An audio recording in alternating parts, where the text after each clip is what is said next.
Instead of two uneducated meatheads talking about it and speculating about things, why not get the actual reporter on the horn? We welcome in Andy Martino of SNY. You can check out his columns on SNY.TV. Also see him on Baseball Night in New York. I know he'll be on the show tonight at 6 o'clock. I heard their host is excellent as well. But Andy, thank you for joining us. Let's start with the Mets change here, going with Kai Correa. My bigger issue is that I didn't think that this was a Mendoza choice. How did this come about, and how was Kai Correa selected for the Mets bench coach? Is it a meathead thing to pull the hoodie up on top of the head, like you guys? I could be here too if that's what we're doing today. It's freezing in here. That's why we had the hoods up. Yeah, what it is. I'm good. I'm good here with the hat. No, it wasn't. This wasn't something that was forced on Mendoza. From everything I heard, Sal, I understand the suspicion. I think, any coach who's 37 years old, you wonder, what's that about? Is that because he's moldable for a front office? That's where the mind goes. But I do know for a fact that Carlos Mendoza likes this guy, is on board with it. Obviously, the front office has to be on board with it too. And in this instance, he brings particular qualities that David Stearns made very clear in his post-mortem press conference a couple weeks ago that he was interested in, which is run prevention. Mike Sarbaugh was an excellent infield coach, but the Mets decided to move on there. And Kai Correa is a guy who's got a lot of experience coaching defenses, and that was a primary thing that appealed to them. And I'll say this too. I don't know the guy, so having no opinion of it out of the gate, as I was working last night on this and mostly the Yankees coaching changes stuff, which was more going on yesterday, and I will get to, I was just getting texts from people in the industry like, oh, by the way, Kai Correa is awesome. Oh, by the way, the Mets got better today. I even heard that he was on a short list at one point in the recent past of being a Mets manager candidate before Mendoza came on the scenes during one of their cycles. So. Okay. This is somebody who has a good reputation in the business. Yeah, he seems to have a good reputation, and the Mets absolutely have to catch the baseball better. They were just bad at that last year, so I think that that's wise, too, to try to tighten that up. And maybe I'm going to play the semantical game, Andy, but to me, there's a big difference between the Mets shoving Kai Correa down the throat of their manager, and if you're saying that's not the case, okay, I'll believe you. But I still need to know who first brought Correa's name up. Did Mendoza go to them and say, I like this guy? I would imagine they went to him and said, we like this guy. I don't know the answer to that, BT, honestly, but... That's an important question for me. I don't think I would push back on that. I don't think it's as important a question. As long as Carlos Mendoza's there, he and David Stearns need to have a collaborative thing where it's like, ideally, leadership isn't top down like you're talking to this guy. It's a conversation, right? So that's what those two strive for. And I will say that even as the Mets leadership endured a very, very rough end of the season, Stearns and Mendoza remained in a good collaborative. And by collaborative, I don't mean code for Mendy's a puppet. I mean collaborative like they collaborate. There's two different ways to take that word in this business. Yeah, that's true. So I understand the question, and by process-wise, I don't know like the first moment that the name came up, but I know that you're looking for a coach, you're looking for quote-unquote run prevention. This is a guy in Correa whose name was going to be on the tip of anyone's tongue who was looking for those qualities. And like I said, I just know from talking to the relevant people yesterday that this wasn't forced on the manager. Okay, so let me ask you this now, and maybe this will provide even more clarity or something else to talk about. When Mendoza assembled his first staff, was that all him? I think that was my understanding, and I would want to double check this probably by Met sources, but since you're asking me here on the spot, my understanding is that was largely a staff that was filled out by the organization rather than by the manager. Jose Rosado, the bullpen coach, was a guy who was Mendoza's hire. I'm not sure how many others were directly his hires. He, again, with that collaboration piece, Carlos was involved and even ran interviews, but I know it was important. For example, the organization wanted to give him a manager who had, a bench coach who had manager experience, John Gibbons for the first 2 years. Jeremy Hefner was definitely like, this guy's good. We're keeping him. Yep. I believe Eric Chavez was under contract. He'd been the bench coach under Showalter. That didn't work out. So they said, how about hitting coach again? He inherited Barnes. So there was a lot of like, we've got some people we like and we're keeping them. But your buddy Rosado can go to be the bullpen coach. Probably some of that. And this is more, which by the way, is common. Oh, that's what I was going to ask you. Yeah. Is this common practice in Major League Baseball for the majority of teams now, where instead of the old days, hey, we're hiring Bobby Valentine, you pick your staff, Bobby, and I don't know that specific, I'm just using that as an example. Is this more normal practice with the majority of baseball teams where the front office has a say on the staff? No doubt. No doubt at all. I mean, it varies per staff, but even when Terry Francona, you can't come to a manager job with any more credibility than him. When he took the Reds job, I heard it was like, here's your coaches, Tito. So, yeah, that's the kind of how it works. All right, so can you explain, we're talking with Andy Martino, SNY.TV for the columns. You can check him out on SNY TV, Baseball Night in New York later on at 6 o'clock tonight. What exactly is a director of hitting development? It's a fancy title. That's what exactly it is. Is he the hitting coach? Yeah, is Jeff Albert going to be in uniform as the hitting coach? Oh, yeah, yes. He's going to be in uniform with the Major League team, but they're going to hire hitting coaches under him, reporting to him as well. He's going to run, so he's been running the hitting for the Mets organization over the past couple of years. Billy Epler hired him from the Cardinals to do that a few years ago. So he's been with the Mets organization since then. And now he will be promoted to. He's the point. The buck stops with him on the Mets hitting approach, and there will be guys in the cage working with hitters as this whatever they want to call them, co-hitting coach, assistant hitting coach. That's all up to like how that shakes out. But yes, Jeff Albert will be in Major League uniform with the team as. In that role. Do any other teams have a director of Major League? Like, I've never heard of this before. Are the Mets inventing this? I mean, there's so many different weird titles now. The Mets are actually on the old school end of this. You know, there's teams that have the associate manager, the assistant to the regional manager, all kinds of different weird titles. Some of this is to get people hired, right? Like, if you're on one team's staff, you need to give them, you're not allowed to leave to make a lateral move. So sometimes they inflate a title just to get someone. So there's all that. Like the Texas Rangers under Bochy, I think, had an associate manager. I could be wrong about that. So my point is, like, titles are getting weird. I don't recall off the top of my head. I haven't gone through every coaching staff list to see if they have this exact Jeff Albert title elsewhere. But the concept of trying to have some organizational cohesion, have a guy who developed players who's now running it at the major league level, that makes sense to me. Whether he's the right guy or not, we'll see. But you would want cohesion from the St. Lucie Mets to the New York Mets and how we approach hitting. Yes. Hopefully it's a good approach. Yeah. But the idea of cohesion up and down is good. I would just want to make sure you said he's going to be in uniform, which means there'll be a more conventional hitting coach or co-hitting coach in uniform as well. And I know the Mets are aware of this clearly, but to have 2 or 3 people with the absolute 100% same exact hitting philosophy is probably not going to be the case. And if there's even a 5% variance, that could be a shade of gray that could get unnecessarily complicated for the hitters. Give me one guy. You could also argue, BT, that diversity of opinion is important. I would be afraid if an organization... The Mets would have a problem if they wanted everyone to believe the exact same thing, in my opinion. But let me ask you this, Andy, hold on. I hear you. I get that as a general concept, but and I know the game's very different. I get that. But for all these years, there was one general consensus on the approach for all these major league teams, and it worked for a lot of champions I know this is a million years ago, 70s, 80s, 90s.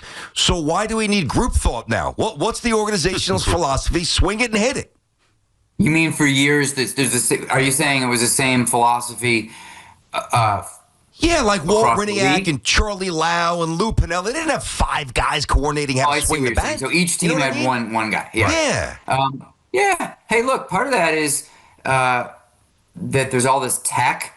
I think the Yankees had a really good mix last year. James Rowson and Pat Rossler were like real hitting guys, like approach guys. Aaron Judge, who's not much of a data guy, liked them. And then you had Casey Dykes, who an assistant hitting coach who's more into like the data and the numbers and stuff. On the pitching side last year with the Mets, it was Jeremy Hefner, the former big leaguer, and Desi Druschel, who knows grips and sciencey stuff. And so there are times when you can say like, hey, these two skills complement each other. Yes. And I guess that's what teams are going for. And sometimes you just have to promote a guy to keep him. That's what's going on with the Yankees. I just reported last night, Jake Hurst is a guy who's been their hitting coordinator in the minor leagues. They're promoting him up to the big league staff in part because they got a request from another team to make him a major league hitting coach. And in order to keep him in the organization, they had to promote him. That's a common thing, too. So sometimes staffs can get crowded because of that exact reason. I thought it was a little fishy. Let's just get to the Yankees. I got some other stuff I want to circle back to the Mets, but you mentioned the Yankees. Yeah. It seemed a little fishy to me, the fact that they were delaying speaking to the media after the season ended. I know they'll be speaking tomorrow now, both Boone and Cashman. Then we saw some of the coaching changes or possible changes. Was there more to it than just, oh, these guys are maybe going to get other opportunities, or was this a little bit of an intended shakeup on the Yankees staff? No, they let go a couple of guys straight up. Mike Harkey and Travis Chapman, bullpen and first base coach. And was that Boone's doing, or this is the organization, higher than Boone getting rid of these guys? I would be surprised if Aaron Boone wanted Mike Harkey gone. They're pretty close. I'd be surprised. I'm not sitting here reporting exactly how that went down, but I'm just telling you, like knowing the dynamics. Again, not uncommon. Aaron Boone's best friend is Phil Nevin, and Brian Cashman fired him a few years ago. This happens. So yeah, the Harkey thing was interesting because he's been with them for so long and is very well liked. But he and Chapman let go. Pat Rossler's talking to them, the hitting coach, talking to them about potential different roles in the organization. They like him. He's 65 years old. He might want to step into something a little bit less demanding. That's something they're trying to figure out. And they might lose Luis Rojas and James Rouse in the managerial opportunities. Yep. But I can tell you that if those guys don't get manager jobs, we're done talking about changes in the Yankees staff. Osmus and the rest of the Matt Blake and all those guys will come back if they want to. Do you anticipate a feisty, combative Cashman tomorrow? That's always so hard to say. I hope so. It's fun when he's dropping F-bombs and all that. I like that stuff. Who wouldn't? Yeah. Sometimes he goes into filibuster mode where it's like, I'm going to go monotone. I'm going to bore you all to death for 60 minutes, and therefore you'll walk out of here exhausted. And that is a strategy that he employs at times, and you tip your cap to it in the media like, all right, you win, I'm bored. Yep. Get me out of here. But there's times when he, as you know, he gets a little feisty. We will see which side of the bed he wakes up on tomorrow. I'm hoping the grumpy side. So do we. Now, he was feisty with Sherman, as they were sparring a year ago with Volpe. Oh, yeah. I mean, let's face it. He's got to come clean and, either admit that he's wrong, which he probably won't, or at least give us a plan that he's going to have to earn the job next year. Like, that's the thing that has to happen with Volpe. I agree. It's the Yankees need to really have an honest conversation about shortstop and not just keep going, taking the path of least resistance and keep going with Volpe. Though unfortunately, they're going to have to get creative with a trade that I can't quite see yet in order to replace it.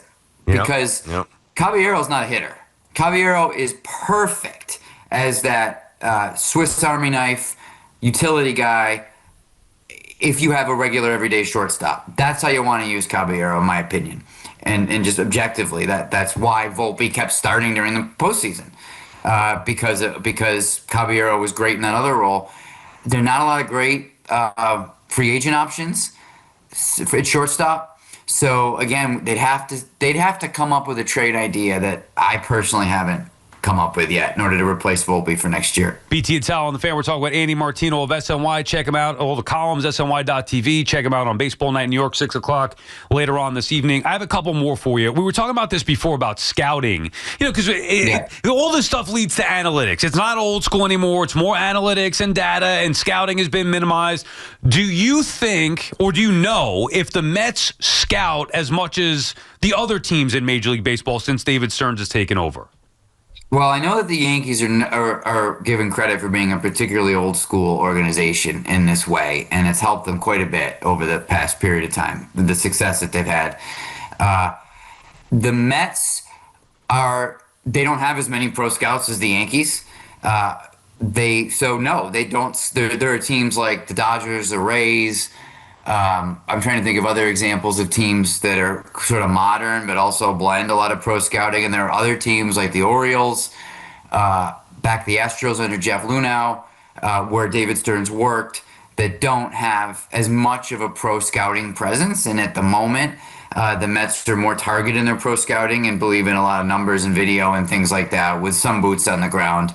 But certainly the two teams that I cover, the Mets and the Yankees just have more of a head count with quote unquote old school scouting. I'm not even sure if you know the answer to this, but was that like a budgetary thing from the Wilpons and Steve never corrected it? No, the Wilpons were a very strong scouting organization. Okay. Fred Wilpon believed very strongly in that. Omar Minaya is the GM. That's true. That's true. A big scouting guy. So, and even before that, like if you want to really go back, Joe McIlvaine under Frank Cashen was a big scouting guy. Joey Mack. So he's good. The Wilpon era Mets are huge on scouting. Right, so that's more of a David Stearns thing, which is why I have an issue with it. And when you have as many moves as he had come up short this year, you have to question that and think that maybe a change would be in order of at least the thought process. Last one for me, Andy, and we appreciate your time. Who do you think's on a hotter seat going into next year, Boone or Mendy? Oh, definitely. Unfortunately for Mendy, like if we're asking to compare the two, they just came off of that collapse. Yankees were in the postseason. That's a totally different vibe going into the next season. And the cold hard reality of this business is you look at contract length and where, like Boone's right now starting a new extension. So teams don't like to pay guys to go away generally unless there's a complete disaster happening. Mendoza's in the last year of guaranteed control over his contract. So for those reasons alone, and I think Carlos is a very good manager, but for those reasons, of those two, it's got to be Carlos. You know, Andy, I thought that I was done with talking to Andy Martino, SNY, BT Sal, not the fan. But I have to get into this, and I don't know where it's going to go. So I do think, and I've said this for a while, there's going to be a lot of non-baseball nights in 2027. We're getting a stoppage, all right? As you know, I know you know this as well as anybody. How will that impact the motivation, either favorably or less than that, to spend extra money this year and go for it, whether it's the Yankees finally doing something in Judge's prime and winning, or same with Lindor for the Mets? Like, will that impact the Mets and the Yankees this offseason? That's a great question. I want to dig into that a little bit more with my sources on the two teams. I will say that the financial terms in which Steve Cohen came into this business, where he had this dramatic financial advantage, could be ending. So he's a smart guy, and he's got to be cognizant of that in some way, shape, or form. But what they also have to be careful of is what if there is some kind of salary cap and floor after 27?